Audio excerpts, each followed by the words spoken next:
sebagai perkongsian siaran 20 Julai 2023. Dengarkan perkongsian pasangan ini, kisah perkahwinan mereka, tular punya cerita di sebaliknya. Bekerja dengan suhu penghawa dingin yang sejuk, adakah menjamin produktiviti pekerja atau memberi kesan yang negatif? Juga coretan sepanjang minggu dari luar negara.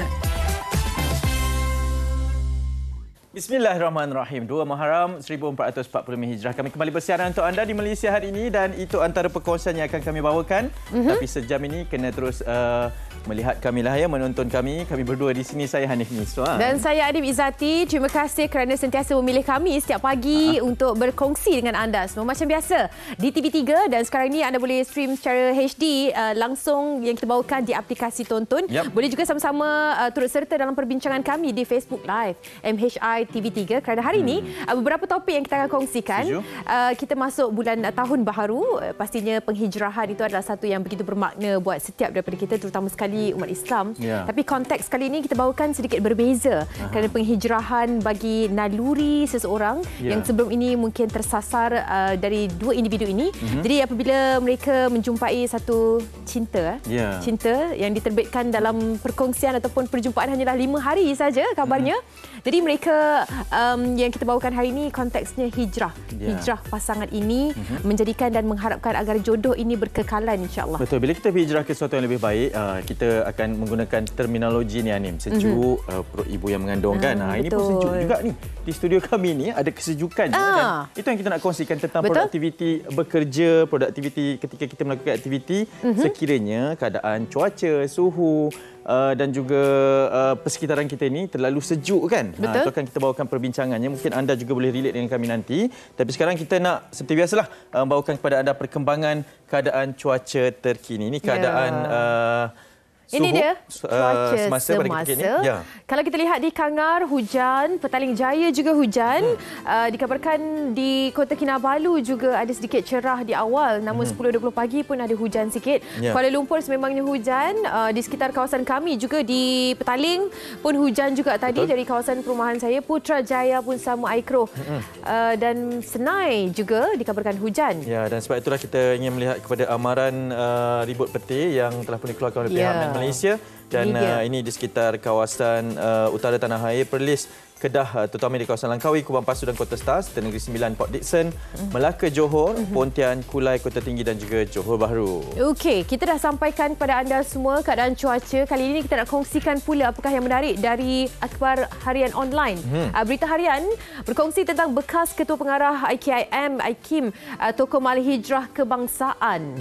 Dikabarkan sini pengumuman itu dibuat oleh Ketua Pengarah Jabatan Kemajuan Islam JAKIM, Datuk Hakimah Muhammad Yusof pada majlis sambutan Mal Hijrah Peringkat Kebangsaan tahun 1445 Hijrah di Kuala Lumpur. Dan kita nak saksikan terus kepada bingkisan berkaitan dengan tokoh Mal Hijrah 1445 Hijrah. Jom.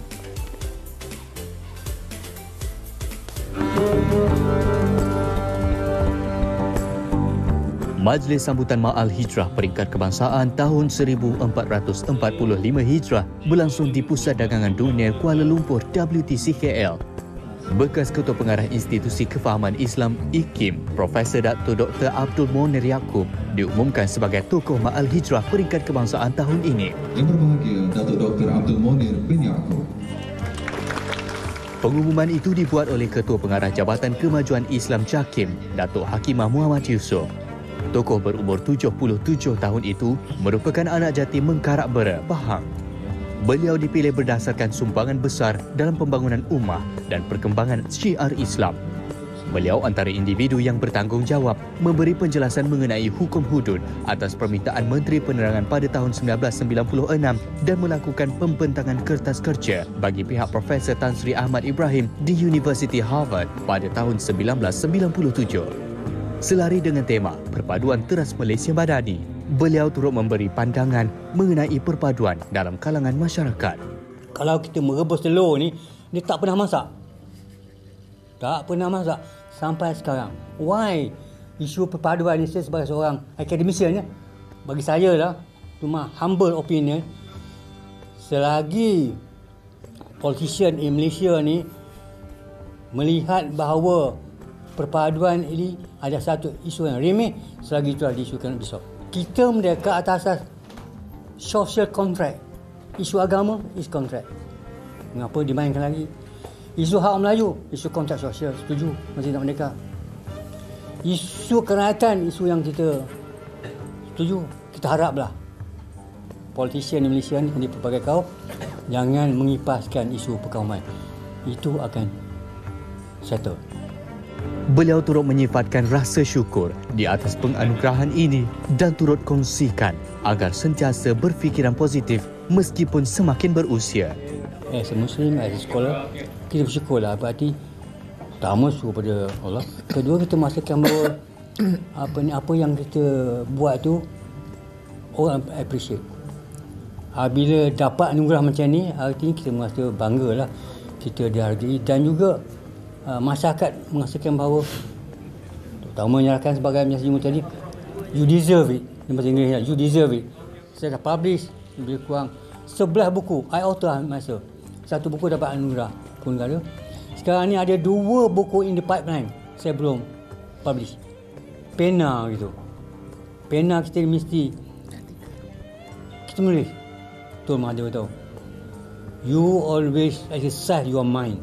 Mesti kita punya fikiran mesti bergerak. Selain itu, Mufti Besar India, Al-Allamah Syekh Abu Bakar Aman diumumkan sebagai tokoh Ma'al Hijrah Antarabangsa. Yang di-Pertuan Agong Al-Sultan Abdullah Riayatuddin Al-Mustafa Billah Shah berkenan menyampaikan anugerah berupa wang tunai dan sijil penghargaan kepada kedua-dua tokoh yang disegani ini. Ya, tahniah kita ucapkan dan pastinya ia bakal menjadi satu lembaran baru dan membuka kepada satu lagi inspirasi kepada orang lain untuk terus berjuang dan mengamalkan hijrah. Sebab hijrah ini mengikut pemahaman dan juga perjuangan masing-masing. Berbeza perjuangan setiap orang itu. Sebab itulah kita nak bawakan satu kisah ini. Penghijrahan yang mendapat perhatian ramai. Pada mulanya diragui tetapi mereka membuktikan bahawa mereka memilih jalan ini untuk berhijrah. Ya, hijrah pasangan. Kita ambil konteks pada hari ini. Kita akan bersama dengan Adam Hamil dan juga Nur Azira Fatihah Abdullah. Tapi sebelum tu, kalau anda mungkin nak mengetahui bagi yang terlepas kan tentang cerita keterbukaan mereka ni, jom sama-sama kita saksikan visual ini.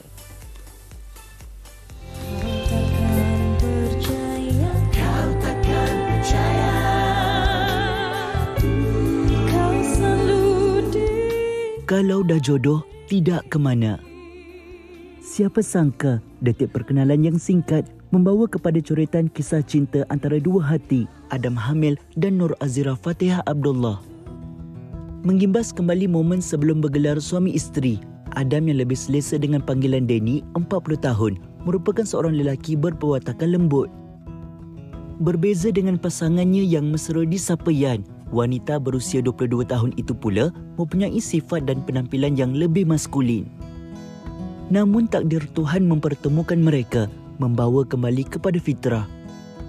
Merpati dua sejoli ini selamat diijab kabulkan di rumah keluarga pengantin perempuan di Johor pada 16 Julai lalu. Danny yang mengusahakan bisnes salur rambut mengakui ada segelintir masyarakat yang melemparkan tuduhan bahawa hubungannya dengan Yan sekadar promosi untuk meraih perhatian. Tidak mudah melatah, Danny dan Yan berdoa agar jalan penghijrahan ini dapat diharungi bersama hingga akhir usia.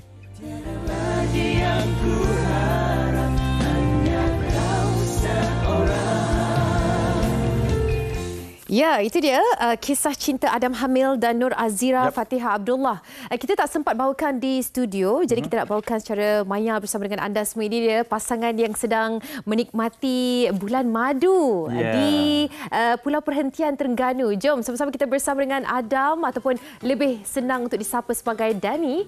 Danny, Assalamualaikum. Masya Allah. Maaf lah ya mengganggu bulan madu pada ketika ini. Yan, cantiknya Yan. InsyaAllah. Okey. Mungkin boleh kongsikan dengan kami di Malaysia ini pada pagi ini sebenarnya. Sebab difahamkan hanya 5 hari sahaja detik perkenalan itu untuk buat keputusan nak mendirikan rumah tangga. Kenapa sesingkat itu untuk keputusan itu diambil, Danny? Saya tak nak jawapan yang kalau dah jodoh. Kita nak yang lain-lain sikit. Baik. Kami kena memang terlalu singkat masa kami berkenalan hanya 5 hari. So bila bila dia menyatakan yang dia suka dekat saya, so saya pula menyatakan kalau macam tu kita kahwin lah. Kita kahwin sebab dia dah menyatakan dia suka dekat saya. Tak kisah orang kata pergi terima, tak kisah. Tapi kalau dia tak mengatakan benda tu, kami tak akan ada jodoh. Sebab saya ni jenis orang yang tak pandai mengurut perempuan. Yelah. Okey. Sebab banyak cerita yang dah ada di media sosial yang kita dah tahu. Jadi kalau di sini kita bawakan, pastilah kita nak tahu yang belum lagi pernah diketahui yang lain kan. Bukan untuk mengimbau kembali zaman lalu kalian, tapi Yan sendiri kalau mungkin boleh dikongsikan berapa lama Yan berperwatakan maskulin sehingga berjumpa dengan Danny yang insya-Allah inilah mengubahnya Yan ke fitrah kembali. Mungkin dia nak kongsikan terlebih dahulu. Lebih kurang 6 tahun, 7 tahun macam tu lah. Okey, jadi selepas itu jumpa dengan Danny. Danny pula bagaimana kalau sebelum ni yang dikatakan dengan perwatakan lembut dan sebagainya, bagaimana dengan kehidupan sebelum ni? Mungkin dah lama juga ataupun bagaimana Danny? Saya memang dah lama kehidupan saya seperti lelaki yang sekarang you tengok macam buat apa semua tu memang dah lama daripada saya rasa dalam 20-30 tahun macam tu. Memang lama. Memang tak pernah sekali pun. Tak pernah sekali pun ada wanita yang pernah mengubah Danny untuk ada kembali semula sukakan wanita. Belum pernah lagi ya? Yan adalah orang pertama. Belum pernah. Yan orang yang belum pernah lagi. Yan, maksudnya dekat sini macam mana awak terdetik untuk meluahkan perasaan itu kepada Danny? Apa yang membuat awak nak bercakap sedemikian dengan Danny? Apa kualiti yang awak nampak pada Danny ni? Saya nampak cara dia bercakap dengan saya tu tak ada macam, maksudnya saya tengok dia memang lelaki yang baik.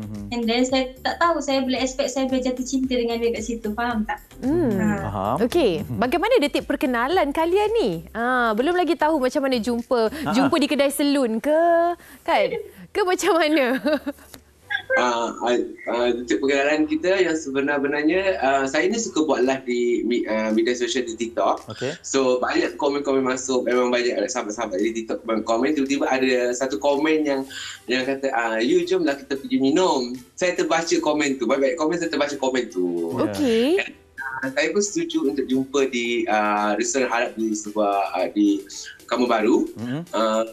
Bila Kampung Baru tu saya tak sangka yang ni kat saya ataupun dia adalah isteri saya anggap sebagai kawan. So bila macam dia kata you cantik lah, I pun cantik. Okey. Yan yang cakap macam tu Yan dia cakap macam tu Lepas tu awak balas balik kepada Yan macam mana pula ni? Malulah. Masya-Allah. Yan, yelah dah 6 tahun kan Yan berpakaian seperti lelaki dan sebagainya kan Yan. Bila memakai baju perkahwinan kan, salinan busana perkahwinan tu, satu set tu, Yan boleh kongsikan tak macam mana perasaan dia? Dan hari ni Yan bertudung, masya-Allah, sangat-sangat cantik. Jadi perubahan itu satu penghijrahan yang mungkin sesuai sangat nak dikongsikan dengan kami semua. Okey, masa pakai baju pengantin tu kan macam orang janggal tau. Saya tak tahu, macam saya selesa dengan pakaian itu. Dengan automatik saya terus tiba-tiba saya selesa dengan situ. Saya punya pakaian tu saya selesa sangat. Saya tak tahu nak cakap apa. Lepas tu ada nampak gambar Yan pakai dress dengan topi honeymoon dah tu kan. Dia jadi macam sangat dah lupakan wajah Yan yang sebelum ni. Sebelum ini Yan. Saya tak tahulah macam sebelum ni aku macam ni ke? Cakap ibu macam apa ni? Macam apa tu? Tiba-tiba dia tak tahu. Tiba-tiba jadi ada insting rasa macam tu. Betul. Macam dan ini mungkin kepada kemanisan hijrah itu sendiri. Sebab kita pun baru menyambut awal Muharram semalam. Ini baru hari kedua kan. Danny, kita nak tanyakan soalan yang mungkin angle-nya sama juga kepada Danny. Nak berubah ini. Saya percaya nak berubah daripada satu tabiat kepada satu perkara yang mudah pun sukar sebenarnya. Tapi awak nak berubah daripada satu kehidupan yang dahulunya berbeza. Sekarang ini penghijrahan ini sangat berbeza. Tapi ini adalah lumrah yang memang semua orang perlu lalui. Sepatutnya Danny. Sukar atau tidak untuk melawan naluri tersebut? Untuk melawan naluri saya ni agak sukar. Memang saya akui agak sukar. Kadang-kadang saya pun terpandang satu yang indah, cuba melupakan, okey. So tapi saya menguatkan hati saya sebab saya dah memiliki seorang isteri. Dengan benda bertangga dalam hidup saya. InsyaAllah. Okey. Wah, ramai bersemut-semut sangat, ni. ramai Manis sangat ni. yang sedang mendoakan kalian. Ya. Tapi kalau di sini di MHI boleh ke kalau macam Denny dan Yan melihat kepada mata masing-masing untuk menyampaikan apa yang kalian rasa selama ini, selama beberapa hari perkenalan, untuk kami semua menyaksikan pertalian ini dan mendoakan yang terbaik. Kalian melihat kepada wajah masing-masing dan berkongsi, pandang each other. Macam fotografer perkahwinan tak? Lagi sekali ni. Mungkin Denny dulu, silakan Denny. Denny lah dulu. Lepas sebelum ni Yan dulu kan? Ni Denny pula. Denny dulu. Cakap apa? Ada malu lah. Tak air je. Sayang, terima kasih sudi dari isteri saya. Sudi menjadi sebahagian dari hidup saya. Masya-Allah. Dan you pun terima kasih buat suamiku, terima saya dengan apa adanya. Terima kasih terima saya. Masya-Allah. Amin. Kita doakan. Tak apa, dia kita rasa bersemut pengantin lama rasa macam nak balik sekarang. Betul. Kan? Okey, alhamdulillah. Kita doakan yang terbaik Yan dan juga Denny. Semoga jodoh ini sehingga ke syurga. Amin insya-Allah. Dan cahaya mata yang secepat mungkin. Amin insya-Allah. Amin insya-Allah. Ada rezeki kan. Dan ingat hijrah itu pastinya satu perkara yang perlu dibuat. Akan ada cabarannya, tapi semoga kalian terus istiqamah ya dan memberi inspirasi kepada semua. Assalamualaikum. Selamat berhoneymoon. Selamat berhoneymoon. Terima kasih. Ya, itu dia kesudian kedua pasangan ini, Adam Hamil dan juga Nur Azira Fatihah Abdullah, dan kisahnya menjadi tular Betul. Dan mereka cuba untuk kembali kepada naluri, kepada fitrahnya, tapi melawan kepada segala. Mula-mula kan Hanif kita rasa nervous kan, berdebar untuk bersama-sama mereka kan, takut apa yang kita nak tanya, takut apa yang kita nak kita nak tahu macam-macam perkara kan. Tapi hujungnya kami sentiasa mendoakan agar ada lagi penghijrahan-penghijrahan seperti ini insya-Allah. Amin. Okey, selepas ini betul, dalam kehangatan percintaan mereka tadi tu, saya masih lagi sejuk. Masih lagi kesejukan di studio ni. Ini kedut lagi tangan. Rasa macam tak boleh nak perform dengan kerja kita ni. Itulah. Kadang-kadang ada orang suka sejuk. Walaupun dia dah 3-4 lapis. Tapi dia masih lagi suka sejuk tu. Ada kadang-kadang ada orang tak tahan macam saya ni, dia macam dah ketulang dah. Bahaya tu. Tak apa, kita berhenti seketika. Lepas ni kita nak bincang lebih lanjut di Malaysia. Sejuk. Sabar.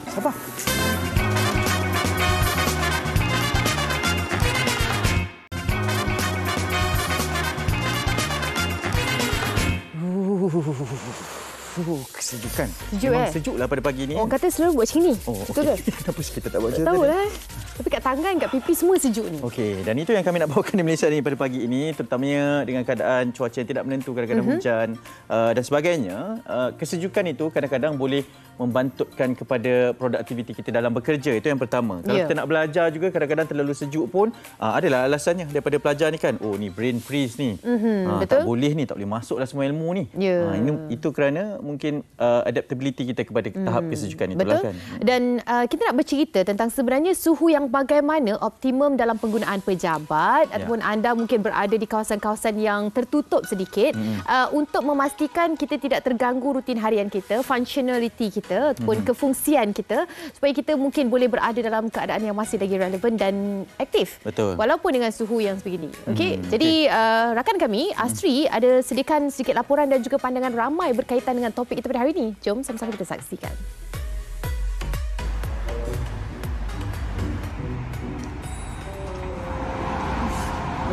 Sampai beruap sejuknya.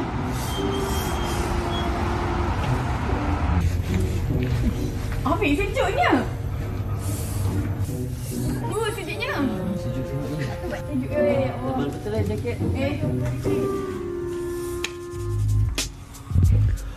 Kualiti udara dalaman memberikan kesan kepada kesihatan, keselesaan dan kebolehan untuk bekerja. Antara aspek yang mempengaruhi kualiti udara dalaman ialah suhu, kelembapan relatif, kulat, bakteria, pengudaraan yang tidak baik dan juga pendedahan kepada bahan kimia. Bekerja dalam suasana yang terlalu sejuk atau panas menyebabkan ketidakstabilan suhu dalam badan. Alat pendingin hawa yang digunakan dalam pejabat perlu diselaraskan suhunya agar kedinginan berada pada tahap yang optimum, tidak terlalu sejuk dan tidak terlalu panas. Namun bagaimana sekiranya keadaan ini di pejabat terlalu dingin? Bagaimana pekerja menyesuaikan diri dengan suhu tersebut? Suhu yang sesuai untuk saya yang selesa ya dalam 23 hingga ke 26 darjah Celsius. Kalau dekat tempat kerja suhu tu sejuk, saya akan naikkan suhu aircon untuk bagi badan saya selesa. Saya prefer 25 ke 26 lah. Dia tak terlalu sejuk dan dia tak terlalu panas.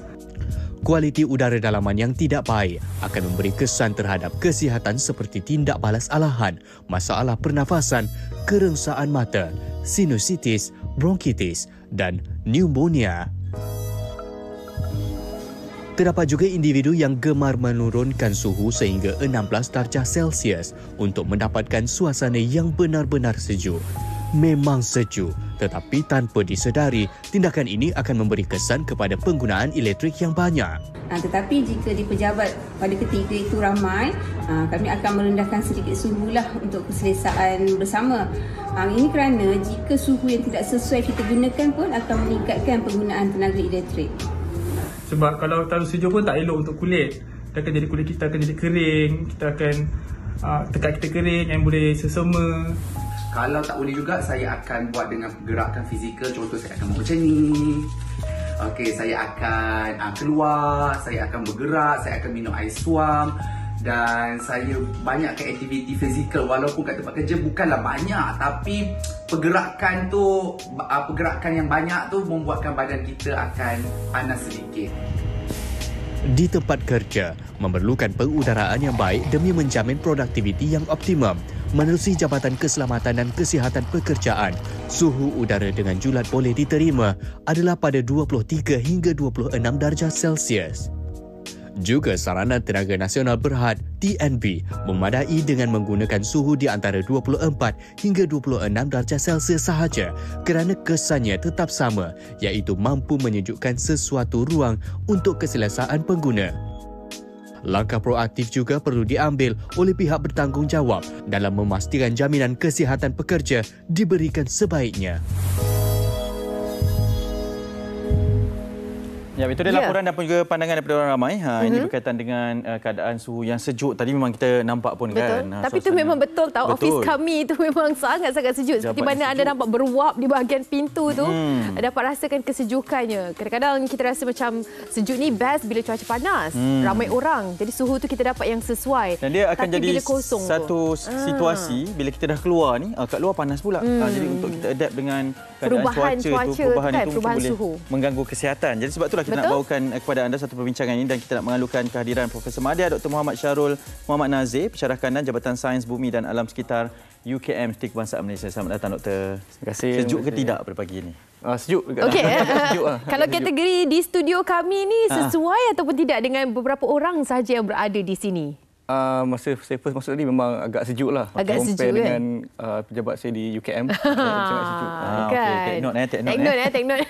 Okey, kita bercerita tentang suhu yang paling sesuai. Tapi sebelum tu mungkin kita nak kenal pasti apakah yang perlu kita fahami dengan penggunaan pendingin hawa ini di tempat yang tertutup, di kawasan pejabat, rumah contohnya. Bukan di kawasan yang lebih besar lah. Untuk kesesuaiannya dengan badan kita untuk adaptasi suhu tersebut.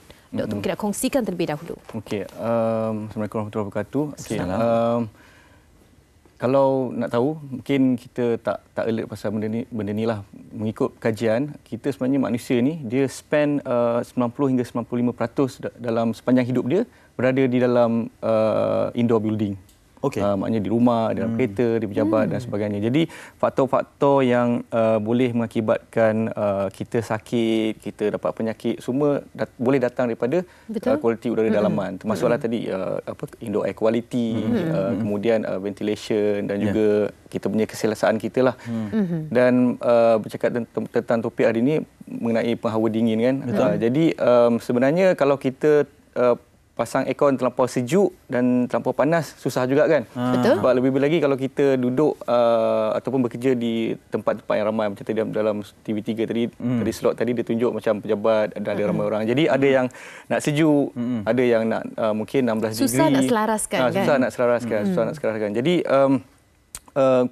pendapat saya lah, aircon ni kalau ikut DOSH punya guideline, dia perlu antara 23 hingga 26. Maknanya suhu bilik lah. Itu yang optimum. Yang optimum. Okey. Dan dapat jimatkan tenaga. Sebab kalau kita reduce to 16 katakan, maknanya penggunaan elektrik dia lebih tinggi, dan ini juga mengakibatkan sekarang ni orang bercakap tentang climate change, CO2, pembebasan karbon dioksida dan sebagainya, boleh datang daripada cara penggunaan kita ni lah. Ya, doktor, tetapi kalau melihatkan kepada kuantiti pekerja yang berada dalam sesuatu departmen itu, adakah itu juga perlu mainkan peranan dalam menentukan suhu optimum ini? Ya, boleh dikatakan macam tu. Kerana kira bila banyaknya pergerakan kan, jadi karbon dioksida kita akan hasilkan karbon dioksida kan. Kemudian ini akan mungkin akan menaikkan kelembapan suhu bilik. Tadi saya nampak tadi di video singkat tadi menunjukkan macam guideline daripada DOSH di antara 40 ke 70% humidity. So humidity ni sebenarnya pun dia memberikan impact kepada kita punya keselesaan lah. Kadang kita macam rasa macam peluh, rasa macam terasa dan sebagainya. Dan saya nak sharekan berkaitan dengan Six Syndrome Building ataupun SSB. Six Syndrome Building ni mungkin di Malaysia kita tak alert lagi lah, tapi di negara-negara maju mereka dah banyak buat kajian. Kerana SSB ni dia dapat menyebabkan kita rasa macam pening, rasa macam tak selesa, asma, macam tadi ada kulit tadi kan. So sebab kita tak tahu sebenarnya yang tu datang daripada ventilation dan kualiti udara dalaman sendiri. Cuma di Malaysia ni kita rasa macam pening-pening tu je. Kita tak tahu sebenarnya that is SSB punya inilah yang boleh mengganggu keselesaan pekerja.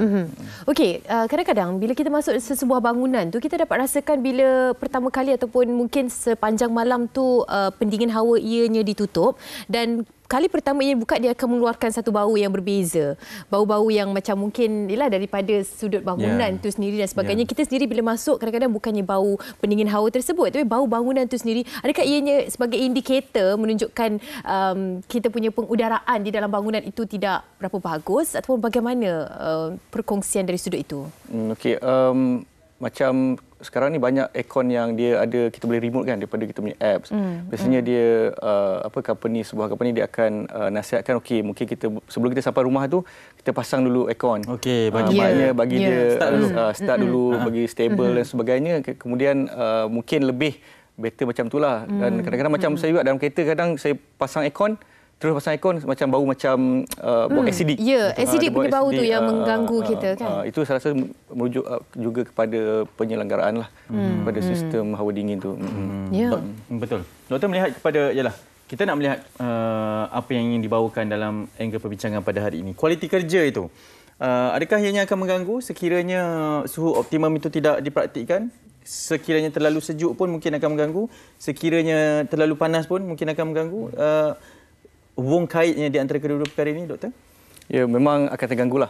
Memang confirm akan terganggu. Macam contoh kalau di pejabat saya pun, di rumah saya pun kadang kita rasa tak selesa. Dan kadang-kadang kalau kita nak buka aircon tinggi, kadang kita fikir 2-3 kali, alamak bil dan sebagainya kan. Tapi itulah, balik kepada soalan tadi, saya rasa memang dengan suhu yang tidak optimum, memang akan beri kesan kepada keselesaan. Dan bila berlakunya macam pening-pening dan rasa macam nak balik cepatlah, nak keluarlah daripada tempat ni, so secara langsung dia akan mengefekkan kita punya produktiviti pekerjaan. Jadi memang berkaitan dengan ni, dia agak subjektif. So mungkin kena majikan dan pekerja kena ambil tahulah.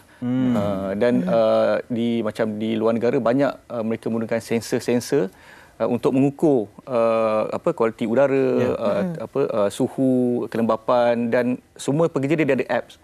So dia boleh alert kalau macam contoh suhu tu tinggi ataupun terlampau sejuk, dia akan alert, okey kita kena turunkan suhu atau sebagainya. Keluar kejap ke? Keluar sekejap, dapat fresh air. Sebenarnya satu lagi, fresh air ni di dalam bangunan memang agak penting. Mungkin kalau contoh di TV3 tapi kat sini tak ada tingkap kan. Kalau ada di ofis ada tingkap, kita buka tingkap supaya udara daripada luar masuk juga.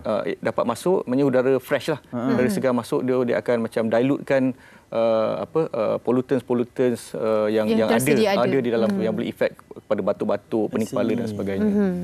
Ada setengah daripada kita kan, kalau selalunya di pejabat lah, walaupun satu pejabat tu memang dah ada pendingin hawa, suhunya dah bersesuaian, tapi di meja-meja pun ada kipas-kipas kecil tu kan. Kipas-kipas yang hanyalah direct ke bahagian-bahagian muka, dan tentu kadang-kadang nak buat kerja kan, duduk 3-4 jam sekali menghadap ke komputer riba. Apa kesannya penggunaan sekali pendingin hawa dan juga kipas yang digunakan dalam satu ruangan yang sama? Okey. Itulah kadang-kadang macam saya pun ada juga kawan, kadang saya sendiri kadang pasang aircon, lepas tu pasang kipas juga. Ya. Sebenarnya saya pun kadang-kadang begitu juga, tak tahu kenapa. Dah dua-dua macam tu, saya pun begitu jugalah. Pening kepala. Apa impact dia tu? Dia sebenarnya impact dia ialah kalau bagi saya rasa lebih udara dia lebih macam selerak, boleh distribute dengan cepat. Kalau macam aircon kadang-kadang kalau dia menghala ke arah kita, dia akan ke situ saja dan dia akan berselerak agak lambat sikit. So bila ada aircon ni, dia akan selerak dengan cepat, so akan lebih sejuk dekat setiap kawasan, di dapur ke ataupun di living hall dan sebagainya.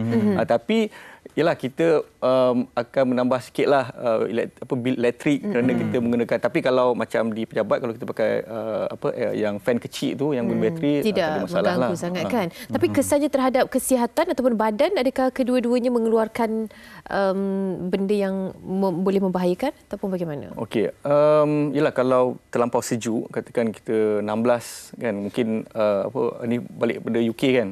So macam dah edited kan dengan UK punya cuaca. So balik sini waktu dengan pasang 16 dan dengan lagi kipas dan sebagainya, so ia mungkin menyebabkan macam kita macam sesama, macam tu sesama, batuk dan sebagainya lah. Terlalu kering kan untuk badan. Humidity yang biasalah ya doktor. Okey doktor, saya tertarik bila doktor cakap tadi mungkin di luar negara penggunaannya adalah kita tahu sendiri berkaitan dengan keadaan suhu, mereka ada aplikasi dan sebagainya kan untuk kita tahu benda-benda macam tu. Kita sendiri yang alert dengan keadaan semasa, kita tahu kondisi badan kita. Di Malaysia mungkin perlu sebegitu untuk kita tahu, kita tahu sekarang ni ni dah sejuk sangat dah untuk aku ni, aku kena keluar sekarang. Perlu kita sebegitu atau kita macam kita pakai je lah sweater selagi sedaya-daya tu, itulah kita. Kalau di UKM, kami di kumpulan penjaga kami membangunkan sensor cost efficient lah, ataupun cost sensor yang murah, supaya kita dapat bawa ke mana-mana. Daripada sini sensor ni kita boleh tahu suhu berapa, kelembapan berapa, lepas tu indoor air quality macam mana label dia, dan UKM pun kami ada beberapa yang pakar membuat apps. So kita akan akan sekalikan dengan apps supaya apps tu dapat memberitahu kita dan alert sekiranya berlaku macam mungkin contoh katakan macam ada kematian di dalam kenderaan seperti kes semalam kan. Itu adalah disebabkan keracunan karbon monoksida. Sebab karbon monoksida ni dia satu yang paling bahaya adalah dia tidak berbau, tidak berwarna dan kita tak sedar pun. Kadang kita bau dalam masa 3 minit kita dah meninggal lah. Jadi kita pengsan dan sebagainya. Jadi dengan adanya sensor yang murah, yang kecil, yang kita boleh letak dalam kenderaan. Sebab kes ni bagi saya, ingat tak dulu ada 5 orang wanita kan yang bukan kes pertama kali. Bukan pertama dan di Malaysia ni kita tak boleh nak salahkan rakyat juga, mungkin sebab cuaca dan rasa macam kita tak apalah, kita rehat. Kita ingat nak rehat, tapi disebabkan kita biarkan aircon dengan lama, dengan of course usia kenderaan yang agak lama dan dia boleh mengalami kebocoran dan akan menyebabkan lemas dan mati. Jadi kalau kita boleh membantu mereka ni dengan ada satu teknologi, sekarang pun orang bercakap tentang IoT, semua ada handphone, ada apps dan sebagainya. Jadi maybe boleh memberikan macam amaran awal kepada mereka, even bukan saja di dalam kereta, even di dalam makmal, di dalam office dan sebagainya. So saya rasa salah satu adalah konsep bandar pintar ataupun smart city ataupun peralatan yang smart ni dapat membantulah daripada perkara ini berlaku lah. Sebab di Malaysia ni memang agak kita rasa kita ambil endah. Kita kadang-kadang kita rasa macam nak tinggalkan anak sekejap je. Betul. Dan menyebabkan kematian kepada anak tersebut dan sebagainya. Agak sedih lah. Sebab kita punya alert tentang ventilation dan IAQ ni, indoor air quality sangat masih di rendah. Kita ambil mudah semata-mata kan. Betul kan? Maknanya kalau kita buka tingkap tu tidak ada apa kesan pun, tidak membantu pun. Okey, yang tu salah satu sebenarnya. Kita buka tingkap sikit, tapi tetap ada risiko lah. Sebab karbon monoksida ni bila dia capai kepekatan macam contoh 70 ppm ataupun 4 per million. ppm ni adalah unit lah. So kalau kita dalam 70 ppm tu kita hidu, kita boleh mengalami macam pening. Kalau lebih 100, dalam beberapa saat akan meninggal. Dia cepatlah. Ya, yang paling bahaya dia tidak ada bau, ringan dan tidak berwarna, kan. Maknanya kita tak dapat nak kesan. Kita rasa macam biasa je. Tak dapat nak kesan pun. Okey. Hanif, mungkin kita nak kongsikan juga bagaimana nasihat daripada doktor. Ramai yang bersama-sama dengan kami termasuk di live, bagaimana penggunaan ini juga alatan yang dihasilkan dan keperluannya kepada kita. Sambil-sambil tu, apakah tindakan yang terbaik kita sebagai individu untuk menjaga persekitaran suhu terutama sekali? Okey. Sebagai kesimpulan, kita sepatutnya ambil pengajaran daripada musim COVID tempoh hari, di mana musim COVID tu kita bercakap tentang airborne transmission, bakteria COVID sendiri. So ini menunjukkan kita perlu ambil berat tentang keadaan indoor air quality ataupun ventilation dalam kita punya persekitaran, especially dalam bangunan. Jadi kita kena alert, always alert, kerana pembunuh utama WHO telah statekan pencemaran udara dalaman ataupun luar ni adalah one of the top 5 killers in the world. Mungkin kita di Malaysia ni kita rasa macam kita tak kena pun. Tak ada apalah tu. Kadang-kadang disebabkan asma ni, kita ada penyakit asma juga boleh mendorong ke arah bahayalah. Jadi sebab pendapat saya kita kena alert lah berkaitan perkara ini. Baik. Okey, Doktor, terima kasih banyak kerana sudi bersama kami. Ini satu pencerahan sangat baik. Sekali lagi kita perkenalkan Profesor Madya Dr. Muhammad Syarul Muhammad Nazir, Pensyarah Kanan Jabatan Sains Bumi dan Alam Sekitar UKM, berkongsi dengan kita berkaitan dengan kualiti kerja, suhu penghawa dingin yang sesuai. Tahu suhu optimum anda, tahu apa batasan anda terhadap cuaca sebegini, keadaan suhu sebegini, insya-Allah nanti kita sama boleh melakukan kerja yang produktif, ya. Okey, kita nak rehat seketika. Kembali selepas ini Hanif akan berkongsi tentang NRW reduction becoming mainstream. Apa cerita agaknya bersama-sama dengan kami di Malaysia hari ini. Thank you, Doktor. So much.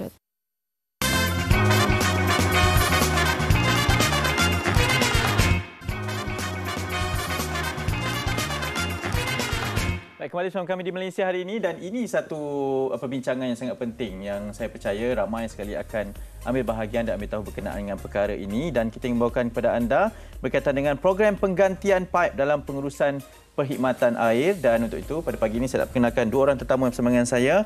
Ianya adalah Encik Insinyur Ainul Azhar, Pemangku Pengarah dan Ketua Perancangan dan Kerja-Kerja Capital Air Selangor, dan Encik Kelvin Siu, Pemangku Pengarah dan Ketua Pengagihan Air Selangor. Assalamualaikum, selamat pagi. Selamat pagi. Terima kasih kerana sudi bersama kami. Mungkin kita nak mulakan dengan Tuan Insinyur terlebih dahulu. Pastinya perkara ini di Selangor, Kuala Lumpur, Putrajaya, apabila cakap tentang berita paip pecah terutamanya, kan, ianya pasti akan menggusarkan kita lah, dan ianya membawa kepada ketiadaan air. Mungkin boleh kongsikan program penggantian paip yang dilaksanakan oleh Air Selangor ini untuk membantu dalam mengurangkan isu ini. Assalamualaikum warahmatullahi wabarakatuh. Waalaikumsalam. Selamat pagi. Terima kasih kepada pihak MHI kerana sudi menjemput kami pada pagi ini ke studio.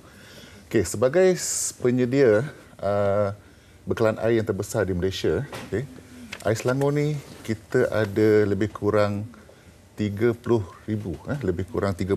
panjang paip kita selenggara dan kita kendalikan. Bahasa mudah dia, kalau 30,000 kilometer ni, dia ni panjang dia macam daripada KL ke New York pergi balik. Oi, jauh. Memang jauh lah. Daripada 30,000 ni, kita telah kenal pasti sebenarnya.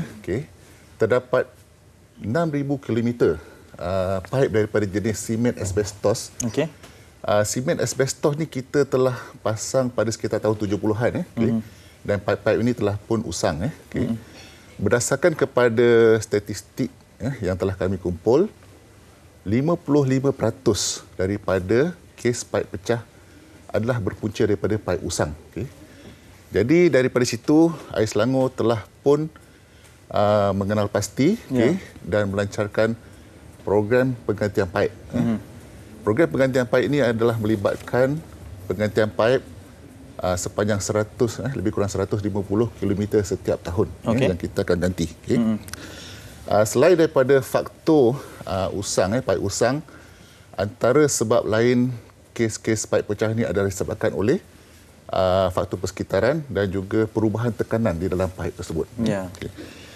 Jadi program penggantian paip ini adalah amat kritikal, kerana ini adalah satu inisiatif bagi kita membaiki mutu perkhidmatan kepada pengguna dan juga mengelakkan daripada gangguan bekalan air disebabkan oleh paip bocor atau paip pecah. Program ini juga, penggantian pipe ini juga telah berjaya mengurangkan indeks pipe pecah di air Selangor ini kepada tahap 5.35% bagi setiap 100 km setahun. Ini adalah satu pencapaian yang boleh dibanggakan kerana ianya adalah lebih baik daripada penanda aras antarabangsa. Penanda aras antarabangsa itu adalah 13 kes pipe pecah per 100 km setahun. Jadi secara langsung program penggantian pipe ini akan dapat mengurangkan kadar air tidak berhasil ataupun dikenali sebagai NRW. Okey, itu yang kita nak tanyakan kepada NRW ni, Mr. Kelvin. Kenapa pentingnya untuk mengurangkan NRW ni? Okey, pertama sekali NRW atau dikenali sebagai non-revenue water. Dalam bahasa Melayunya air tidak terhasil. Air tidak terhasil adalah air terawat yang hilang sebelum sampai ke pengguna. Dalam industri perkhidmatan bekalan air, istilah NRW ni memang dikenali lah. Dan ianya merupakan cabaran yang besar untuk setiap penyedia perkhidmatan bekalan air. Bukan air Selangor sahaja, namun di seluruh negara. Dan bila air yang hilang ini, ianya merupakan satu pembaziran sumber air kita yang amat berharga. Di air Selangor, kita ada pencapaian pengurangan NRW yang amat baik. Kita telah capai pengurangan NRW 6 tahun berturut-turut. Sejak tahun 2017 pada angka 33.2% dan sehingga tahun lepas angkanya 27.8%. Dan sekarang ni kita juga ada sasaran ke hadapan. Pada tahun 2025 sasaran dia 25%. Dan tahun 2030 sasaran dia 23%. Memandangkan sasaran ini dan untuk pengurangan NRW yang berterusan, kita telah lancarkan kempen NRW Reduction Becoming Mainstream pada minggu lepas, pada 13 Julai. Ya, betul. Dan bila kita cakap tentang untuk pergi kepada mainstream ini, pembabitan orang ramai secara aktif. Mungkin boleh terangkan lebih lanjut, Mr. Kelvin? Okey. Untuk NRW Reduction Becoming Mainstream adalah satu fokus dan penekanan yang kita berikan kepada pengurangan NRW secara berterusan. Di sini kita nak menggalakkan orang ramai, penglibatan orang ramai dalam usaha untuk mengurangkan NRW. Dan macam mana penglibatan orang ramai? Kita dah ada satu inisiatif baru. Inisiatif baru dia adalah yang kita panggil Air Selangor Leak Reporting. Atau dalam bahasa Melayu dia, laporkan kebocoran. Now, bagaimana kita laksanakan inisiatif ni? Inisiatif ni ada di app Air Selangor. Kita ada satu ciri baru yang mana kita kalau tekan kepada app tu, kita boleh laporkan kebocoran dengan beberapa klik sahaja. Sama macam kita pesan makanan. Lebih mudahlah ya. Memang mudah. Dan daripada app tersebut, kita juga akan berikan insentif kepada orang ramai bila mereka melaporkan kebocoran yang mereka jumpa. Ya, okey. Kepentingan, mungkin secara ringkas kepentingan untuk dilaporkan kebocoran ini. Bila kebocoran dilaporkan, tindakan pembaikan atas bocor tersebut akan dibuat serta-merta. Dan pada masa yang sama, kita kurangkan NRW, kita menjamin sumber bekalan air. Ya, okey, baik. Itu satu inisiatif yang boleh dibawakan juga kepada anda semua, termasuk kita pengguna dalam memastikan bahawa NRW ini menjadi sesuatu yang mainstream dan dapat digunakan kepada pengguna secara aktifnya. Okey, itu pencerahan daripada kedua-duanya. Terima kasih sekali lagi kita nak ucapkan kepada Tuan Insinyur Ainul Azhar Muhammad Jemunir, pemangku pengarah dan juga ketua perancangan dan kerja-kerja Capital, serta Mr. Kelvin Siu Weng Ho, pemangku pengarah dan juga ketua pengagihan daripada Air Selangor bersama kita pada pagi ini. Terima kasih. Okey, kita berteriak seketika. Selepas ini banyak lagi kami nak bawakan, antaranya rangkuman di luar negara dari Malaysia. Jangan ke mana.